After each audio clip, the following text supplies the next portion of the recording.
Well, good morning or afternoon or evening, depending on when you're watching this video. It is August 15th, 2019. Wanted to spend a few minutes today talking a little bit about an important event that's taking place not just for our family this week, but for many families this time of year. This is usually when school begins to launch again for another year of education, and regardless of if you're in homeschooling or public or Christian school or some other form of school. Usually August and early September are the months that we gear up for that again. And yesterday we had the first day of school for our two youngest boys, and today is the first day of high school for our oldest kid. And sometimes I get asked the question, what kind of schooling do you prefer? What kind of school are your kids in and why? And I get that question asked, I think, maybe primarily because I'm in a pastoral role in a church, and people want to know if there's any kind of biblical scriptures that influence our decision as parents, and there certainly is. And so I thought I'd share a little bit about why we have at least two of our kids in public school this year, and why we have actually preferred public schools to some extent in the years that our kids have been in school. So I thought I'd share a little bit about that. Andrea and I both, growing up, had the experience, or at least I had the experience, of all three major forms of schooling: homeschooling, Christian schools, and public schools. Andrea grew up only in public schools. So as a unit, we've had a taste of all three. And I want to say, just kind of as a quick disclaimer, all three have their place. This is not a video that's going to give you the pros and cons of each of those three forms of schooling, but all three, I believe, were formative for me. All three can be formative for any child, and God is sovereign, and God is trustworthy, and God can use any kind of schooling to build His kingdom, to build His church. I would even say that all three have very good biblical reasons to choose them. All are permissible, all are appropriate.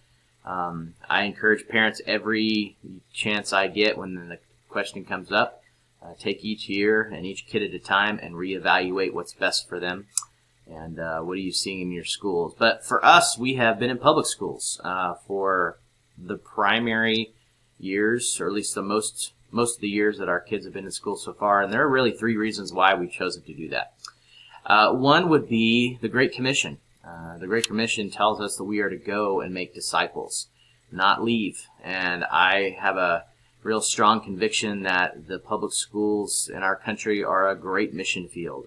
And the least, and it's not just about having kids in those schools as making disciples, but it's really about parents being around those schools and those teachers and those staff members, influencing them for the gospel. And I believe even an unsaved kid can have a good influence for Christ. We have examples of that in Scripture. We have a donkey talking to Balaam. We have mariners on a ship rebuking Jonah. God can use unsaved people to deliver the truth. And I feel like the school system is a great place to represent Christ.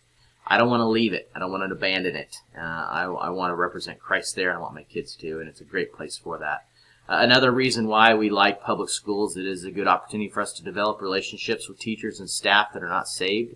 It is an opportunity for us to be a gospel witness as a father, as a mother. Andrea and I have seen fruit from this over the years, and I can share examples if you're interested at some point.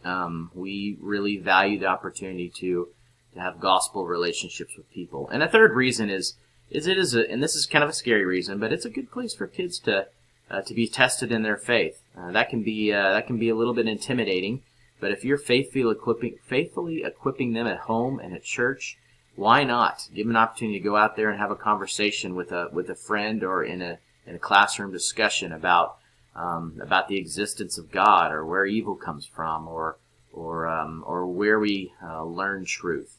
Those are good conversations. Even if they stumble through them, those are good experiences for them to have that will be formative for them for years. So that's why we do public school. There's a great book I would recommend if you're interested in talking a little bit more about the value of public schools. It's called Going Public: Your Child Can Thrive in Public School by David and Kelly Pritchard. Some real good insights and helps there about how to be a faithful witness in a place that needs examples, needs ambassadors for Christ. So whatever school you choose. Not gonna condemn you for it at all, but just want to share a little bit about why we like public schools right now, at least thus far, and what we would like to do with it. So pray with us, pray alongside us. We'll do the same for you.